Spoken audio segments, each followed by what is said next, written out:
Bonjour ma fille, bonne arrivée. Merci. Aujourd'hui, tu es chez Papa Florian avec un témoignage. C'est le témoignage qui est dans ta main. Voilà, un joli bébé qui nous vient du ciel, donné par le Dieu de Papa Florian. Voilà. Comment ça s'est passé? Dis-nous. D'abord, je dis merci au Dieu de Papa Florian pour tout ce qu'il a fait pour moi et continue de faire pour moi dans ma vie. Je lui dis merci. Le 15 décembre, il y a l'une de mes grandes soeurs qui m'a dit non, tu cherches enfant. Il y a un homme de Dieu appelé le Dieu de Papa Florian. Et je lui ai dit, ben, tu sais, là, le salut est personnel. Si j'ai vraiment besoin, là, je vais m'y rendre. Donc, je suis venue ici, j'ai pris les puges. D'abord, je fais enfant. Mais depuis que j'ai rencontré mon mari, quand je prends grossesse, ça quitte. Un mois et demi, 2 mois, ça quitte. 1 mois et demi, 2 mois, ça quitte. Et c'est dans le même décembre 2015 que je me suis purgée.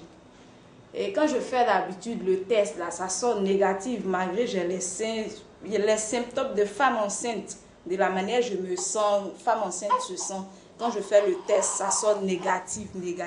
Et le jour où j'ai fait les puges, j'ai attendu 1 semaine après. J'ai fait le test. Révélation divine. Hein? Oui, relation divine. J'ai fait le test, c'est sorti en même temps. 2 traits positifs, ça n'a même pas fait 1 minute, c'est sorti. Donc je ne croyais pas. J'ai gardé le test et je me suis dit, peut-être ça va partir. J'ai gardé le test pendant 1 semaine. 1 semaine. Après, il y a un homme de Dieu qui m'a appelé pour me dire non, que ta grossesse est attaquée. Il a dit, votre bouche là ne mettez pas sur moi. C'est chez Papa Florian, je suis partie et puis j'ai eu ce bébé là. Donc le Dieu de Papa Florian me protège. Et j'étais à 4 mois de grossesse et je suis venue ici, j'ai voulu rendre témoignage. Et on m'a dit non, il faut attendre, tu vas accoucher. En ce temps, la grossesse était attaquée comme l'homme de Dieu m'a dit, mais je n'ai pas cru. J'ai pas cru. Et quand je dors, je fais des rêves. Quand je dors, je fais des rêves. Le dernier rêve que j'ai fait, j'ai dépassé mon thème. Le dernier rêve que j'ai fait, tu étais à combien de mois de grossesse? J'étais déjà à 9 mois, je partais dans le 10e mois. Et j'ai fait un rêve là, la personne me dit, 20 ans de grossesse et puis après suit la mort, tu ne vas jamais accoucher. Je me suis levée. D'abord, j'ai prié le sang de Jésus. Protège-moi, le Dieu de Papa Florian, protège-moi dans le rêve. Après, je me suis levée. C'est-à-dire, il insistait, a dit 20 ans de grossesse et puis suit la mort après. Je me suis levée. Il a dit jamais.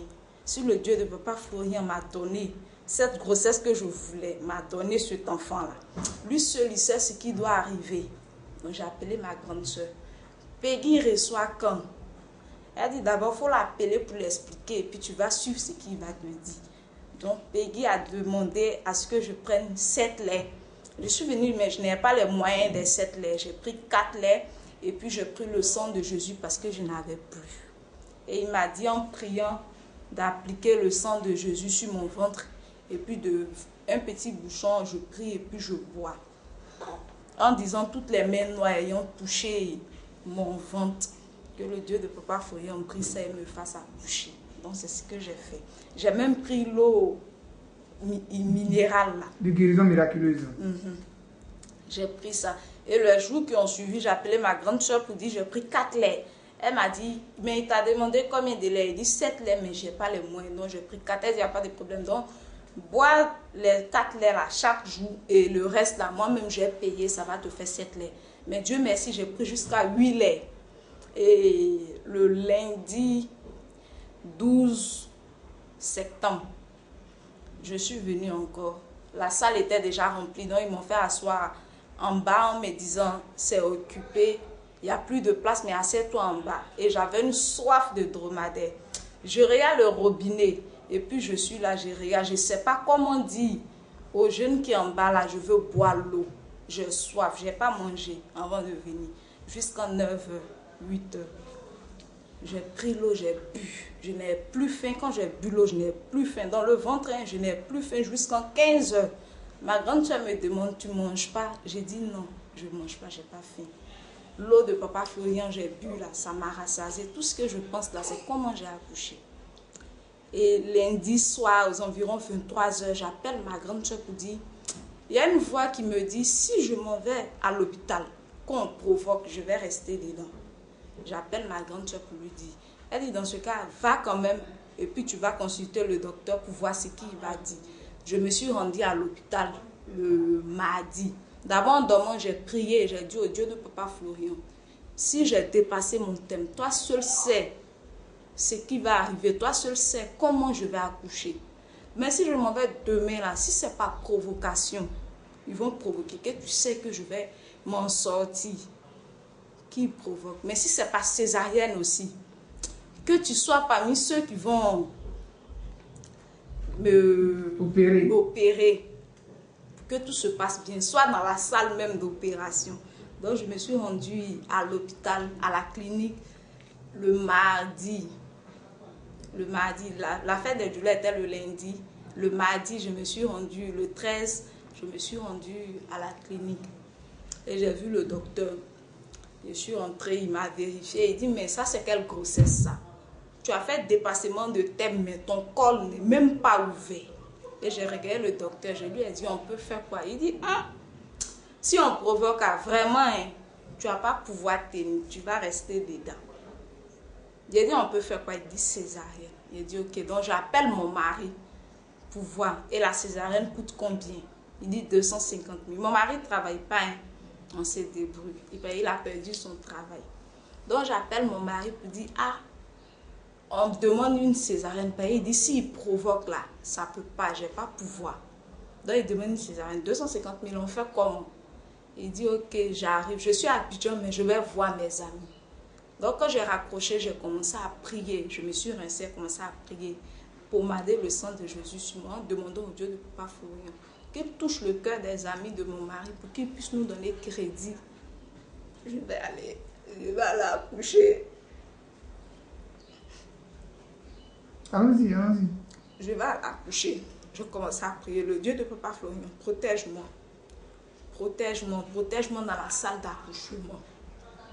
Que le sang de Jésus même purifie les matériels qui vont prendre pour me déchirer, pour enlever mon enfant. Que le sang de Jésus touche tous ces matériels et que le sang de Jésus même touche ces gens-là. Que le Dieu de Papa Florian passe à travers ces gens-là pour m'opérer. Donc, comme raison, j'ai pris ma Bible, j'ai prié et j'ai appliqué le sang de Jésus. En lisant ma Bible, la fille me dit, t'inquiète, Dieu même là, il est ici. Ça va bien se passer. Et j'ai pris. Quand elle m'a dit ça, j'ai ouvert ma Bible et puis j'ai déposé auprès de moi. Elle a commencé à m'éraser. Elle a dit, t'inquiète, étant dans la salle d'opération, là, on va chanter, on va louer Dieu et tu vas voir, ça va bien se passer. Donc quand je suis partie, ils m'ont anesthésié, tout ça, j'étais couchée. Le docteur m'a regardé, il s'est mis aussi à prier. Donc on a prié. Et tant où ils étaient en train de me déchirer, je priais, le Dieu de Papa Florian, protège-moi. Le Dieu de Papa Florian, protège-moi. Mais pendant qu'elle était enceinte, je demandais au Dieu de Papa Florian, je ne veux pas les métis noirs là, je ne veux pas. Je veux que mon enfant ressemble à son père. Parce qu'il a eu trop de couches sur moi. Son papa est blanc. Son papa est blanc. Que mon enfant ressemble à son père. Et je ne veux pas un métis cheveux crépus, je veux un métis blanc avec des cheveux lisses comme son père. Il n'a qu'à ressembler à son père. Et dans la salle d'accouchement, quand j'ai accouché, j'ai demandé à la fille, je veux voir mon enfant. Montre-moi ses oreilles. Quand elle m'a montré ses oreilles, voilà ses oreilles, c'est pas noir du tout. Quand elle m'a montré ses oreilles, elle dit, hey, Dieu merci, merci. Merci. Et ses cheveux? Merci Dieu de Papa Florian. Merci, tu as entendu mes pleurs, tu as écouté mes prières. Voilà ses cheveux derrière. Tu as écouté mes prières. Et quand l'enfant est sorti, ils ont enlevé l'enfant. Le médecin l'a conduit directement chez mon mari. Il dit, tiens ton enfant. Et le monsieur a crié, waouh, mais c'est mon portrait, il me ressemble. Le monsieur n'a jamais voulu enfant, c'est moi j'ai forcé. Et aujourd'hui, grâce à son enfant, il est content, il est devenu une autre personne. Je demande merci au Dieu de Papa Florian de m'avoir donné ce joli garçon qui a rendu ma petite famille heureuse grâce au Dieu de Papa Florian. Et la révélation divine, tu as pris combien de fois pour tomber enceinte et puis Dieu a protégé ça? J'ai utilisé 6 châssis. 6 sachets? Oui, c'est 9 dedans, j'ai utilisé 6. 6 sachets seulement. Oui. Hein. Et puis Dieu t'a donné ce bébé. Ce bébé.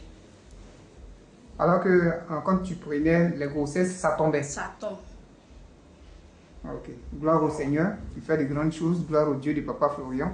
Grâce à qui ce bébé est venu au monde. Comment il s'appelle? Il s'appelle Baye Maximilien Chris Emmanuel. Christ Emmanuel. Non, Chris Émeric. Chris Emeric. Émeric. Ah, ok.